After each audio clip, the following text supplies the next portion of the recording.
Joseph, Genesis 47. And we'll be moving over to 48. But I also want to do a brief review.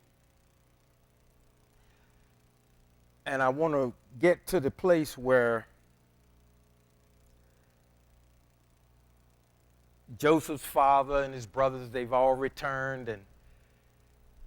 And I kept telling you this was just the second year of a 5-year, of a 7-year famine. They had 7 good years. They had 7 years where stimulus checks of those days went out.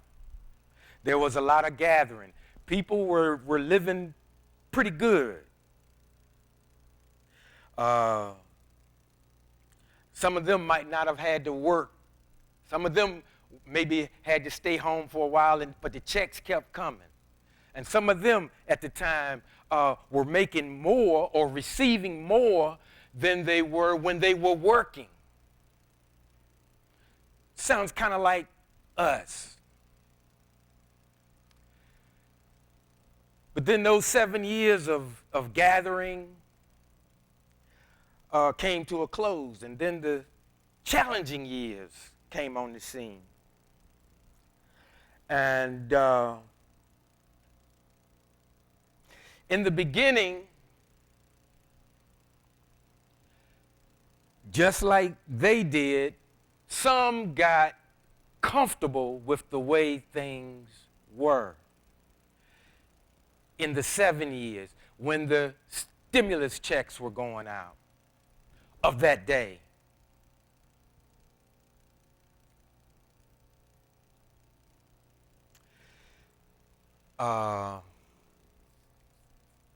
Speaking of, there was I guess a debate that went on a couple of days ago or whatever, and I would imagine, and this has something to do with that because it's all coming under the guise of government. And depending on what side you are leaning on, which doesn't matter, but I'm sure both parties aren't necessarily happy, and that's okay.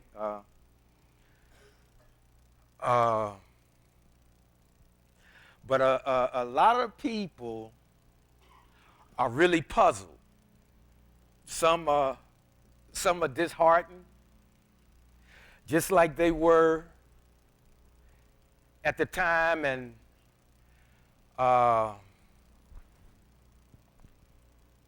remember, the Pharaoh at that time had placed Joseph in charge of everything. And Joseph had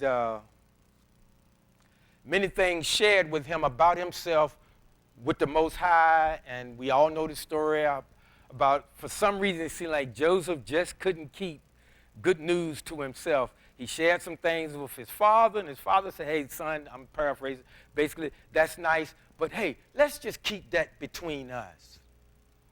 Well, we know the story. Joseph, like most of us, we got to tell somebody.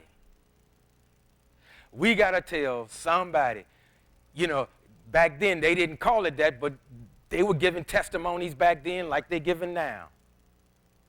Not saying anything's wrong with testimonies, but there are times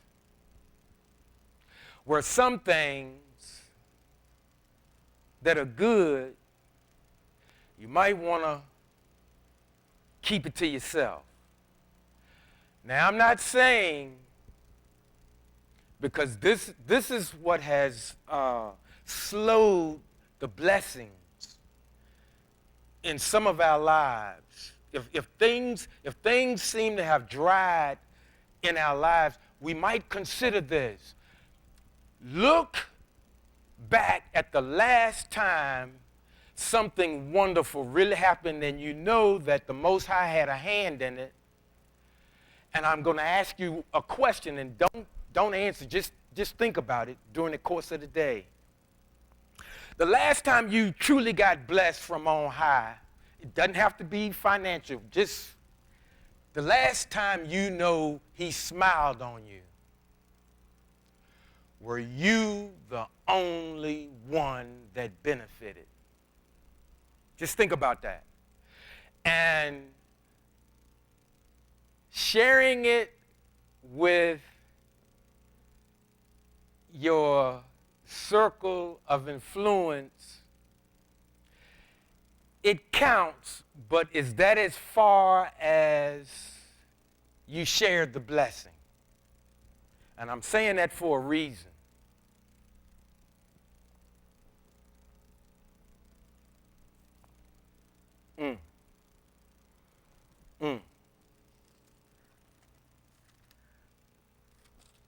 I'm going,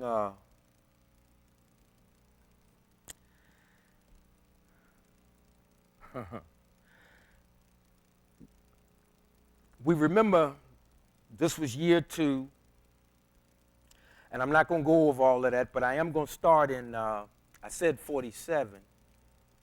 I'm going to start in 23. Give an ear. It says, then Joseph said to the people, as of today, I have acquired you and your land for Pharaoh. Here is seed for you to sow the land. When harvest time comes, you are to give 20% to Pharaoh.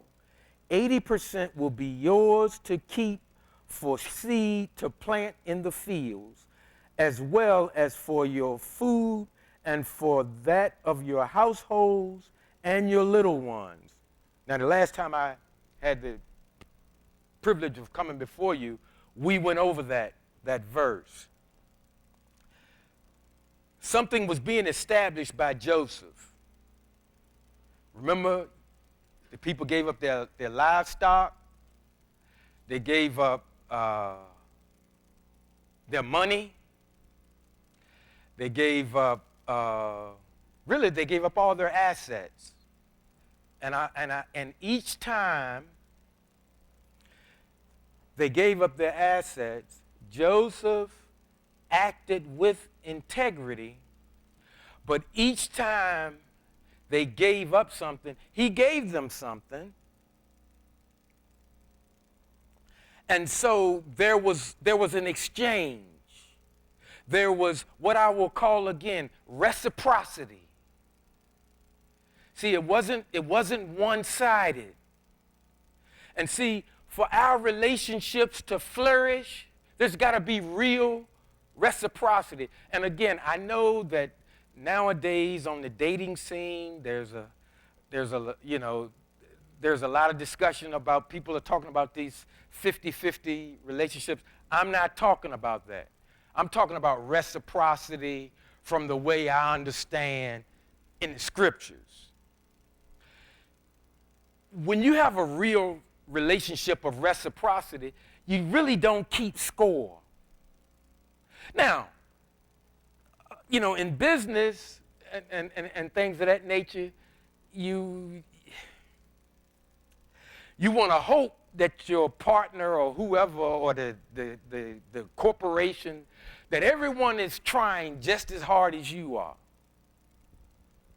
So while you're not keeping score, while you're working, you're kind of looking over there. And we were talking yesterday, and I gave an example about a group of guys working together, and there was one bad apple in the group, and that bad apple was me.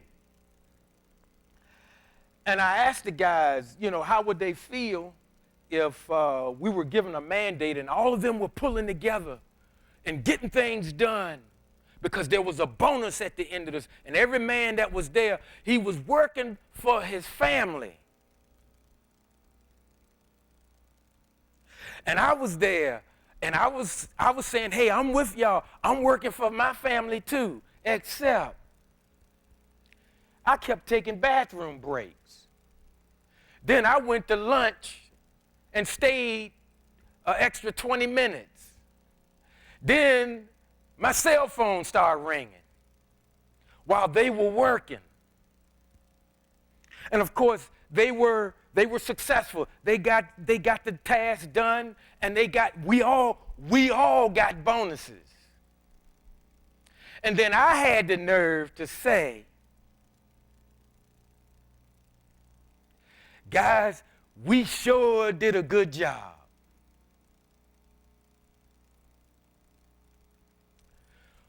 Folks, make sure that's not the type of believer you are.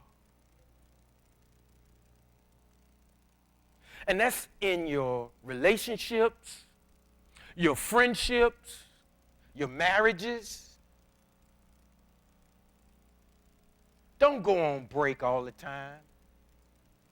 Don't be so casual about your relationships. See, we've gotten too comfortable, and we're starting to take one another for granted. And I'm going to tell you, when you do that, see, some people are still on that Christian tip about, I love everybody.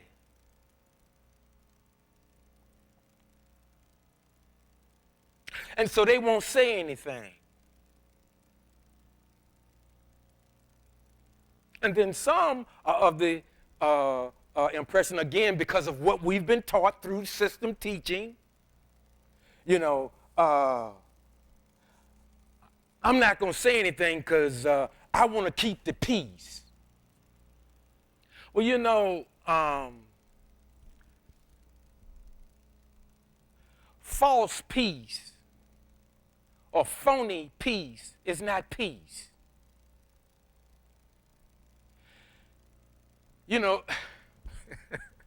Have you ever been in I'm going to say a friendship? And you got a friendship, and there's very little reciprocity. There's a lot of giving and taking, but it's one-sided. It's not a flow of reciprocity. If you're gonna go somewhere, it's because you called them, you made you did this, you did that, you set it up, you going to get them.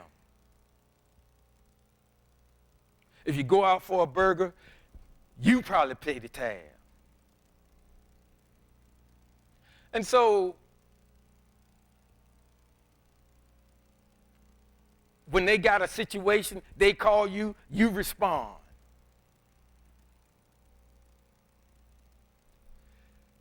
Situation come up for you, you call them, well, and again, some of us are so casual that the response we give the person, once we tell them, I'm tired, we hang the phone up and we think we've done something. That's being too casual with a person that will go to bat for you. What kind of friend are you?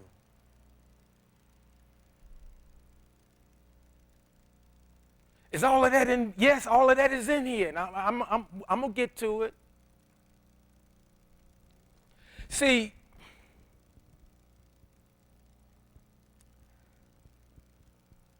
we all either going to make a decision to take a part in this thing that's going to happen in November. We're going to be bombarded with TV commercials and all kind of stuff. You're going to get stuff in the mail, and your phone will be ringing even more now.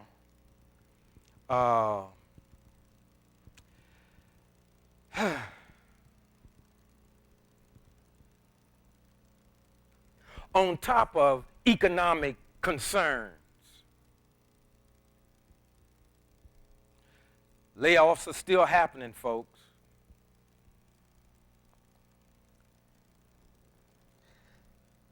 I was telling Deacon Green about 15 minutes ago. I said, man, Greg, I'm telling you, it's so important that we have quality people in our lives. And I said something that I thought was key. Of course, he probably like, well, Barry, I've heard this before from you. But I said, listen, but see, when I use the term quality people, I'm not necessarily saying that they got to be your bosom buddy. See, the Most High, he sends quality people in your life when you need them or when they need you. That gentleman that sent those books, that's a blessing, man. And like Greg was saying, I mean, we are trying to follow the Most High the way he wants us to follow him, not the way we've become accustomed to following him. Because guess what, folks? That ain't working. I know that's not good English for the prominent people that are assembled here.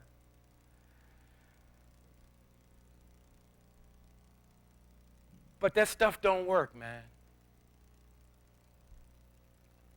The system has worked to a degree, but it's been broken down. It's been dismantled, and he dismantled it.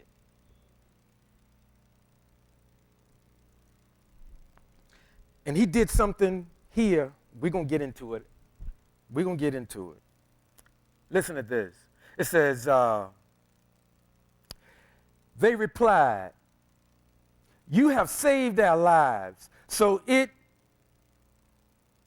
it pleases my Lord, we will be Pharaoh's slaves. Joseph made it a law. Joseph made it a law for the country of Egypt,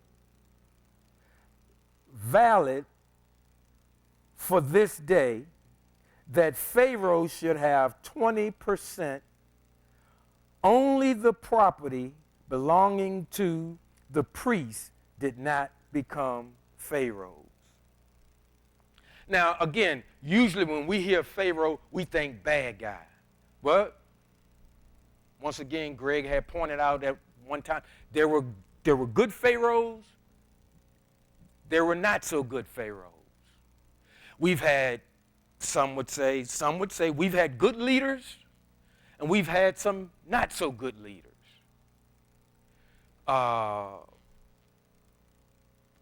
Same things going on, but here's the key. You're the Joseph in your particular household.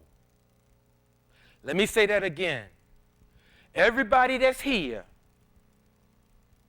and I guess, the Most High probably include the people watching streaming, but I'm talking to the people that's here. You're the Joseph in your family. You're the one that's going to have to be the person of integrity to get your family through to December of this year with the onslaught of stuff that's coming our way. Stay on point. Stay with the Most High. Stay with his instructions and work on perfecting the living out of his instructions. We got the speaking out about it down pretty good, because some of us can almost recite the Bible backwards, forwards, and sideways. But we learn only what you're doing do you know. The system says whatever you can preach about and recite and impress people with words, they say you know it, and they'll even give you a title. There's a difference in system and his instructions. And our lives will bear fruit about which way we're going.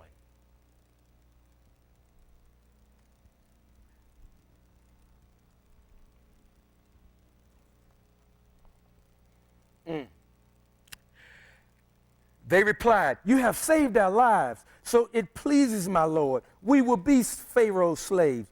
Joseph made a law for the country of Egypt, valid to this day, that Pharaoh should have 20%. Only the property belonging to the priests did not become Pharaoh's. Israel lived in the land of Egypt 17 years. They acquired possessions in it and were productive, and their numbers multiplied greatly. Which means, again, what? Their quality of life went up. Their quality of life went up. And yes, they got extra stuff. But let me share something with you. In the verses that we read in weeks past, this is how the government works. I have here, let me put this down because it's got the name of a beer company on the bottom of this thing, and I know we in church, and the system say I shouldn't show that, but this was a book. I paid money for this book.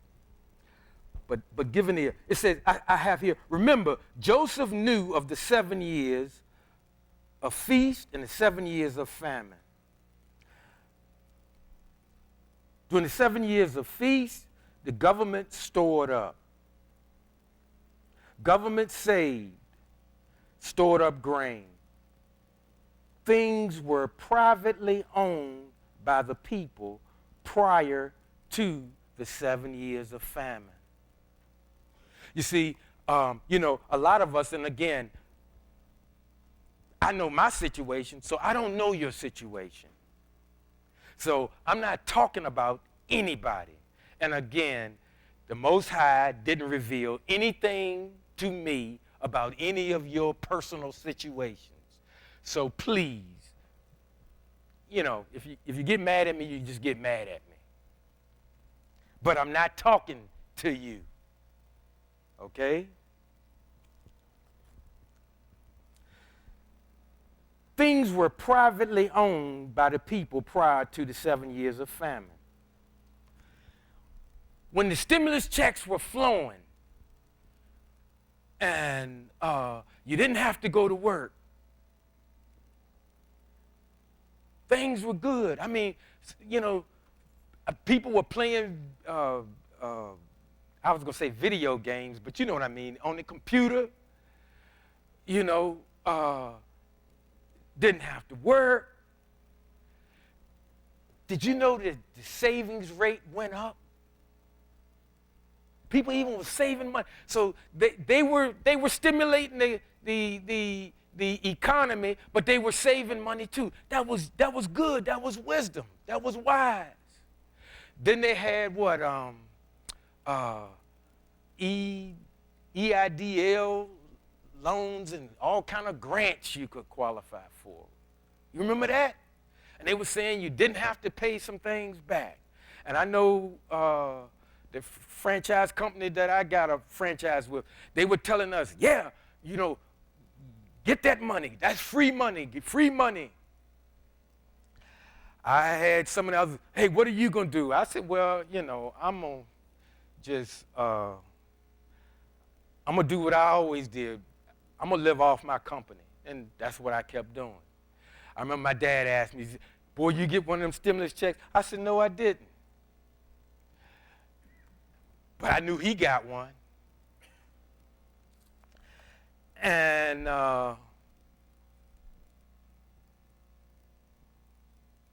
like I said, things were good. Things are always good in life until they're not. God is good, and then people say all the time, and then they say all the time, God is good. Sometimes he's not. Sometimes he's upset. He still loves us, And I'm not saying that like I was there when he made the rule. I'm following directions like the rest of us. We is in this together. But I want to show you something about government.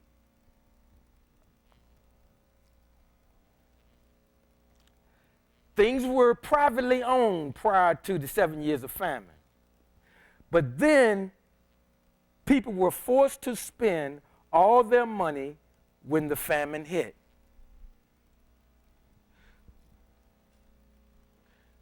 We got checks with one president name on it, and I guess the other one that came out, his name was on it. And again, I'm not trying to make this a political thing, but stimulus is a part of government. I'm trying to get you to see this. I'm trying to get you to see something here. And no, I'm not saying you're going to, that's another thing. I'm not saying you're going to go to hell because you cashed a stimulus check. Please. I'm not saying that. And I'm also not saying God going to bless you if you put your stimulus check in the plate. I'm not saying that either.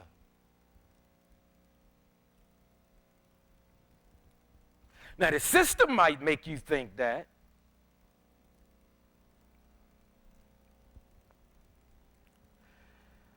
People were forced to spend all their money when the famine hit. And then it says, listen, gave up their assets when the money was gone. Remember? They came back and said, hey, why should we die? You got our money. We're going to hey, take my livestock. All right. They gave up their assets when the money was gone, and I put in parentheses, long-term wealth. See, in the 7 good years when there was gathering, the people had saved, and I told you that earlier. But then, when we had to go back to work, I was listening to the news on the way here. You know, a lot of firms are now telling people, the same firms that told you, yeah, don't come back, it's all good. So people that were living in high rent district, they moved to Carolina and a couple of other places because they could do their job from where they were at. Now they're saying, hey, one company, I'm not going to call the name because I'm not trying to get sued or nothing, but they told them, if you live within an hour, you got to come back to the office, and you got to come back at least 3 days a week.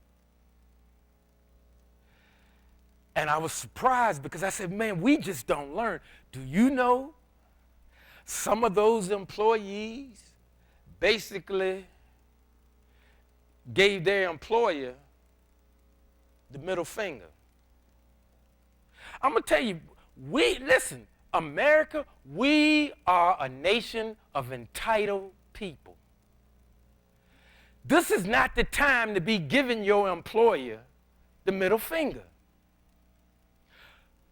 Listen, I know, but Barry, I heard on the major networks that there are plenty of jobs available and that the economy is great. And I ask you one question. How's your economy? What do you care about what they report? And again, I'm not saying this to go against one party or the other. This is just government working, folks. This is government working. And I'm trying to show you that the same thing that was happening here is happening now. So we can learn what did they do so that we can do this now. And that's why I was saying, stop being so casual. Stop being so casual about things. Your situation isn't as set as you might think. And no, I'm not spreading fear. For all the fake faith folk to get stirred up, because that's how we got in a mess the last time. They gave up their assets when the money was gone, long-term wealth. Then they enslaved themselves.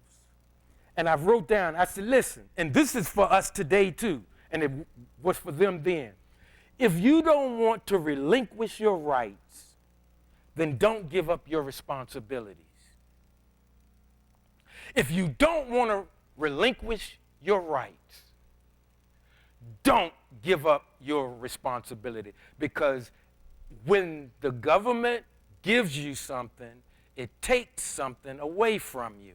And no, I am not anti-government.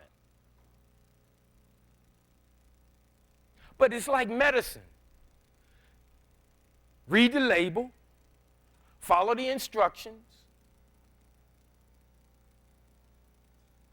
think about what effect it'll have on your household, and then proceed.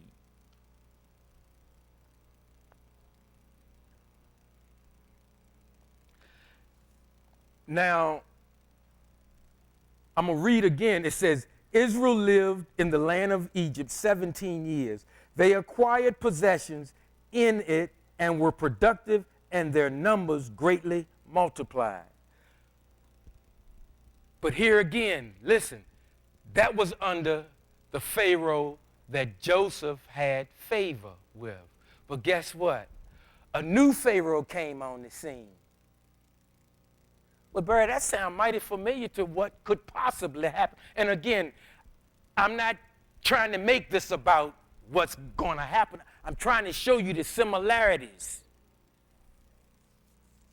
There could potentially be a new leader. Could potentially. And we've already agreed that we're not going to get in a fist fight because somebody go blue or red or vote or don't vote. We're going to stay together because we need each other to get through November. And we're going to stick to that because we're going to go by what his instructions say. That's what we're going by. We're not going by, I don't care how large a ministry is. I don't care how many podcasts or stations they on. They don't dictate here. Yah dictates here. See, we fell for that because we thought our brothers and sisters in the Lord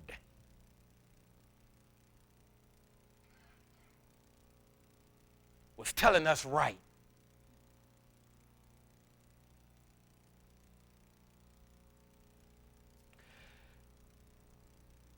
And come to find out, some of our brothers and sisters in the Lord attitude changed once they realized this thing don't affect me the same way. I don't know if anybody else picked that up. I'm sure other people have. When this new Pharaoh came on the scene,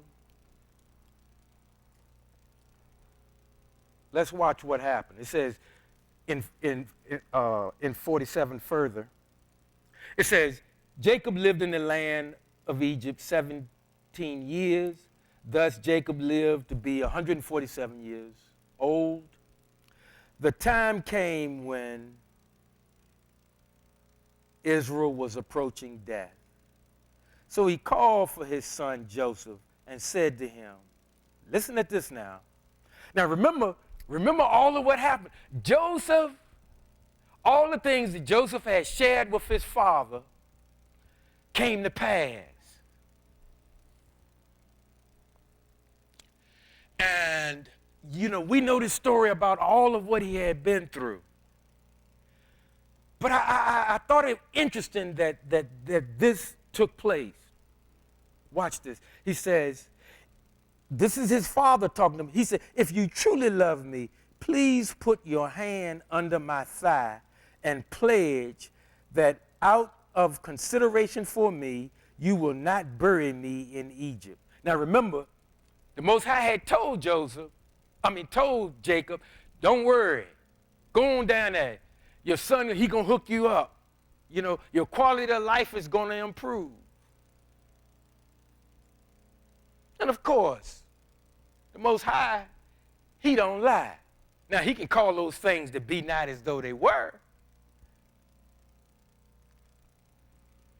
But he believed them again because he believed them before when he let Benjamin go back after realizing that I already done lost one son. I already done lost Joseph. But okay, nevertheless, if that's what this guy says, we got to eat. People are dying here. Okay, let him go. So I'm saying we can follow the Most High. And the people we're dealing with can follow the Most High. But quality people have integrity. And integrity is that ingredient that steers you going the right way when other stuff is just chaotic. See, sometimes when things get out of kilter, some of us might start taking shortcuts. Some of us might agree to something that we know is, it's not quite right, but golly, I don't want my lights to get cut off.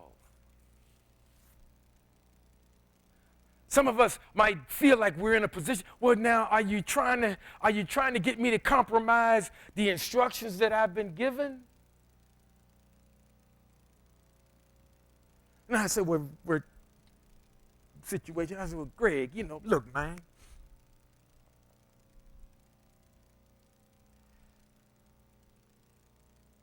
That's $1,000 on the table.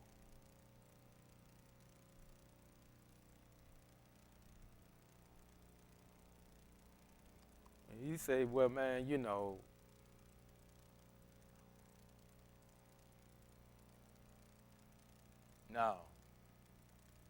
So he leaves. I'm still there. Now, I know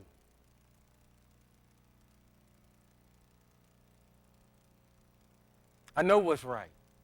And I don't mean I know what's right. I know what the instructions say about that situation.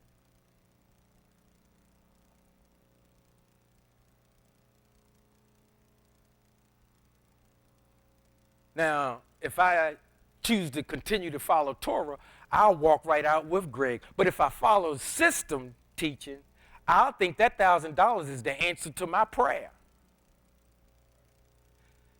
Folks, we have heard testimonies in here. Not saying that they stole $1,000, but as they unfold the story that they thought was a blessing, it left you kind of, well, I'll speak for myself. I said, they should have kept that to themselves.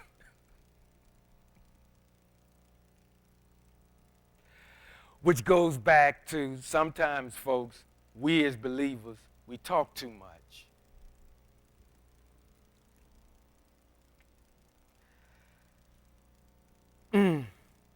If you truly love me, place your hand under my thigh and pledge, which is another word for swear, that out of consideration, you will not bury me in Egypt. And then it says, rather, when I sleep with my fathers, when I die, you are to carry me out of Egypt and bury me where they are buried.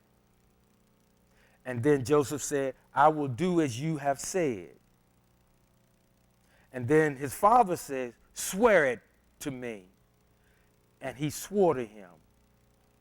Then Israel bowed down at the head of his bed. Now, see, this is a very touching moment because, Joseph is starting to realize, oh, man, Pop's acting like,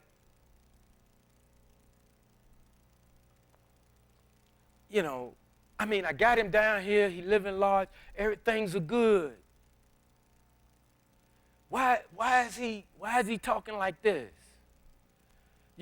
And I'll be honest, I begin to replay some conversations. My father used to come to my house every Wednesday. And of course, we mostly would talk about EWC. But I often long for just conversation where I could talk to my dad.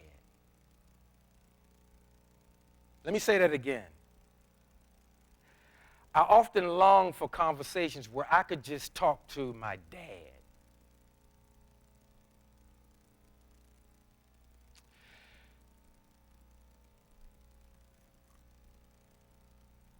But I'm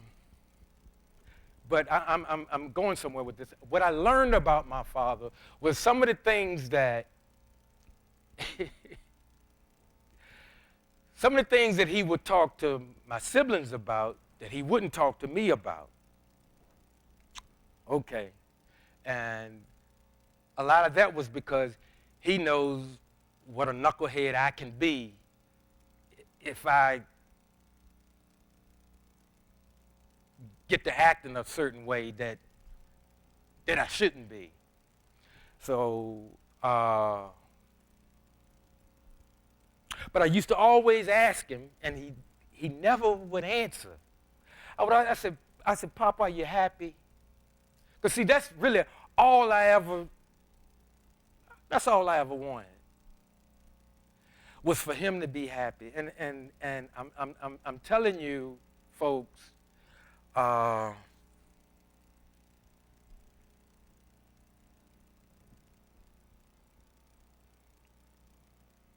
that's what you should want for anybody that you say you love.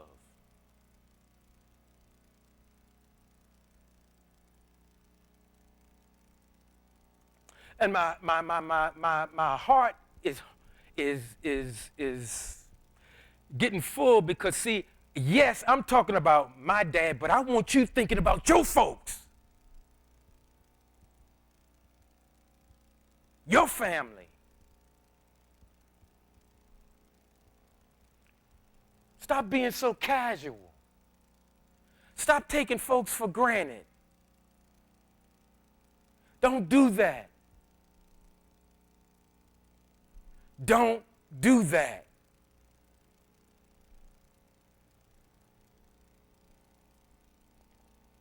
And then it says here in 48, it says, a while later, someone told Joseph that his father was ill.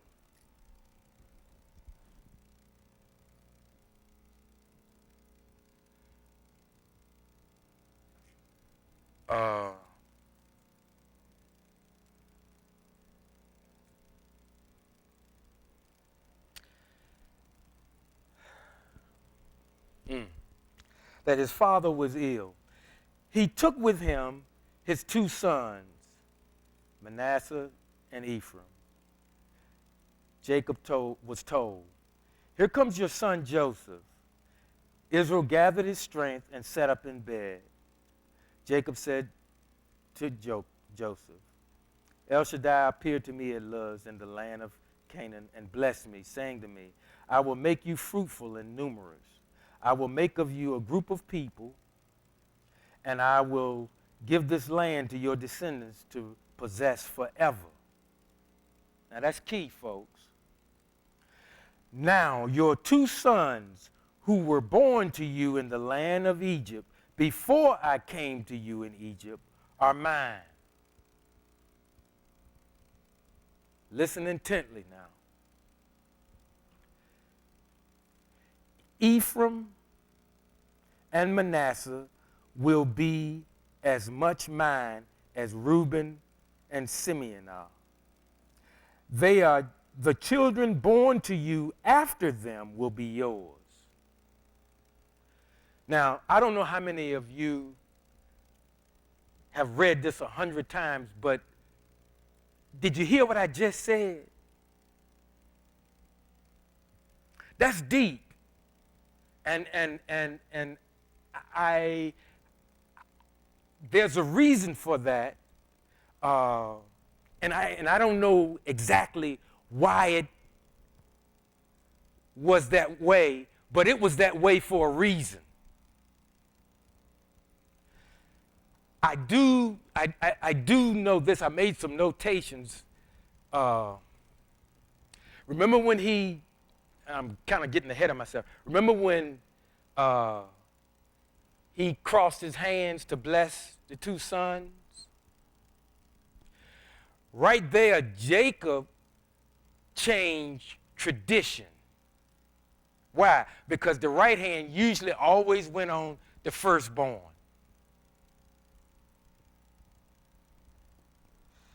We'll get into that. But there's a lot. What I just read to you requires a lot of study.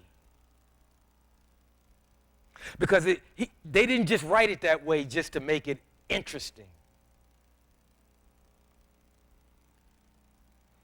Mm.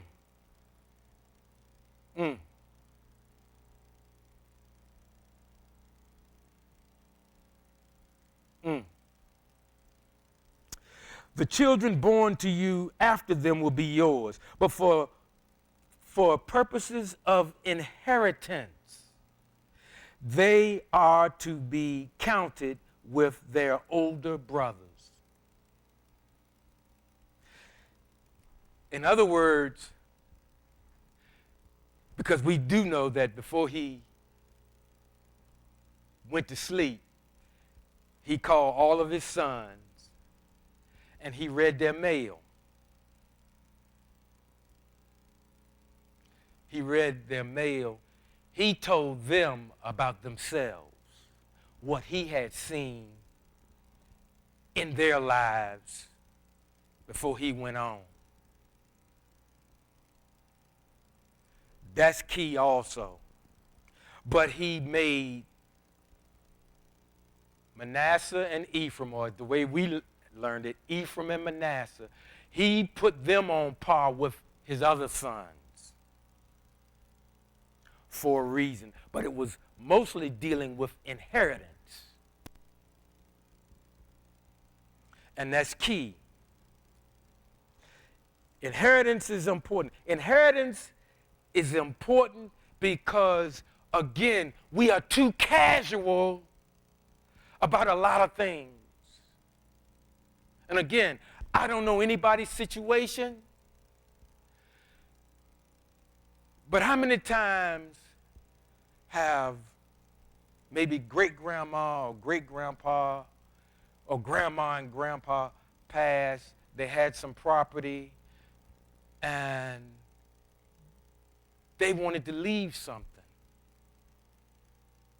And sometimes those of us that remain, I don't go by there. Let's sell it. I've seen situations where people were left property, and in 6 months, it's gone. Somebody spent their whole life leaving that. It's not so we can throw a big party.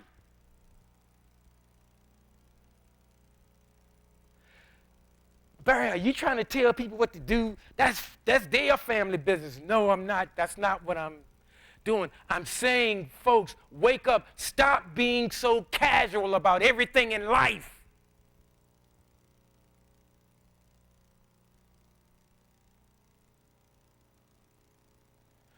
Technology is good, but it makes us lazy. Technology, if we're not careful, will have us all having to enslave ourselves to the government. And I am not anti-government again.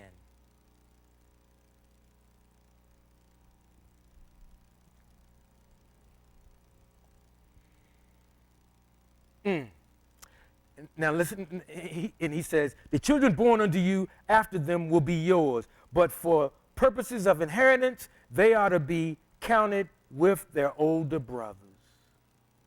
Now, as for me, when I came from Padan, Rachel died suddenly. This is Jacob talking, recounting what happened. As we were traveling through the land of Canaan, and while we were still some distance from Ephrat. So I buried her there on the way to Ephrat, also known as Bethlehem. Then Israel noticed Joseph's sons and asked, whose are these? Joseph answered his father, they are my sons whom God has given me here. Jacob replied, I want you to bring them here to me so that I can bless them. Now, Israel's eyes were dim with age, so that he could not see. Joseph brought his sons near to him, and he kissed them and embraced them. And most of us know the story from there, and I'm not going. Okay. I got 4 minutes, and I'm gonna stay on point.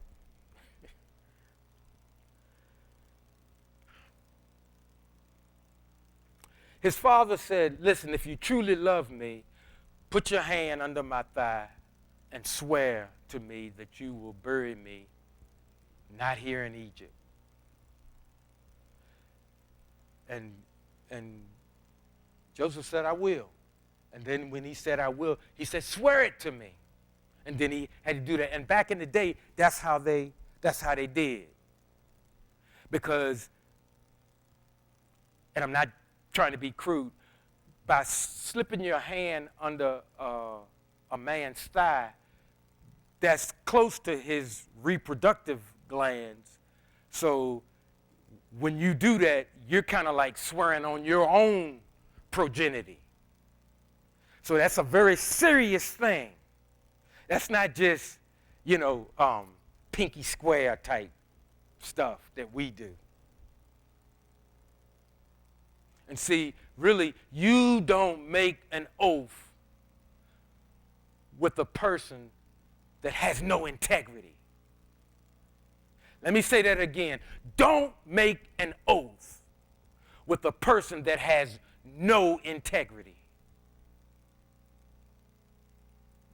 Don't do that. It could backfire on you one day.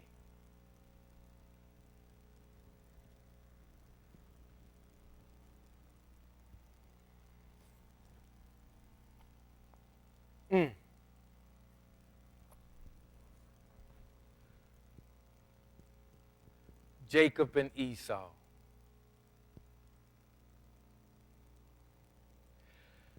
That's another, what is it?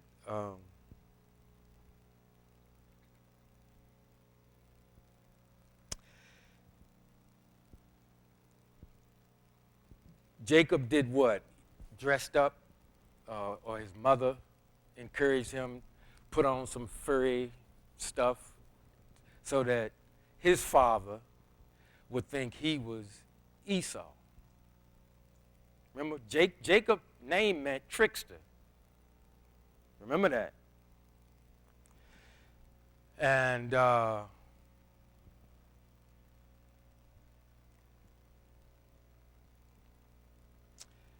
Jacob had had conversations with Joseph, and he thought those things were wonderful, but he kept telling his son, let's keep this between us.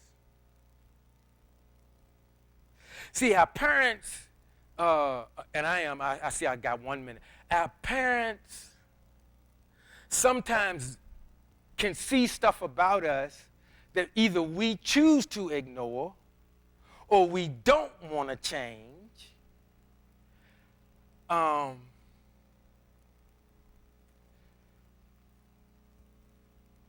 But they try to give us an opportunity sometimes before they leave to give us a chance to change for the better. That discourse between them, for him to say, surely he knew his son loved him. His son got them out of abject poverty. Was nothing to eat in Canaan. He got them set up, but yet his father said, if you truly love me, after the Most High told him, don't worry about it, I got you. Joseph gonna, when you shut your eyes, Joseph gonna take you out of here. We're not gonna leave you in Egypt. But yet his father said, if you truly love me, if you truly love me, and I see it blinking, and remember when, and I know you all remember this because this is in the Brit Hadashah or the New Testament, as a lot of Christian folk like to say, when Jesus kept asking Peter, do you love me? Do you love me? He kept asking, you know. And Peter was like, what? Man, I've been with you all day. Of course. And he said, what? Feed my sheep. So sometimes, I mean, you know, again, is it possible that today we have become so casual about our friendships and our relationships that maybe our friends and or loved ones are saying, do you truly love me? I mean, I know, yeah, you go to work or you come do this and, you know, what's that song somebody said, you don't bring me flowers anymore, you know, all of that. Sometimes people say, well, yeah, I see you still bringing the flowers. Yeah, you still doing this. You still doing that. But do you truly love me? Partners, not just marriages, partners, friendships. Hey, man, you know, it's been a while. Okay, we went out, got a burger or whatever. Hey, man, you still care about me? Yeah, man, get out of my face. Well, why are people asking that? What I'm saying is, have we become so casual in the doings that it's almost like robotic? We're just kind of going through the motion, marking time. Have we become that casual even about coming to church? Man, it's more convenient just to stay at home and watch it eating a bowl of cereal. And I'm not throwing shade, and I'm glad Reg cut it off. But I'm telling you, I'm not against technology, but I'm telling you, we've become too entitled and too casual, and that's a bad combination for what's coming down the pike. And I'm not fussing. I'm just concerned. And I'm not accusing anybody of anything. I just want you to think about this. Have I become too casual in my situations? Have I started taking people for granted?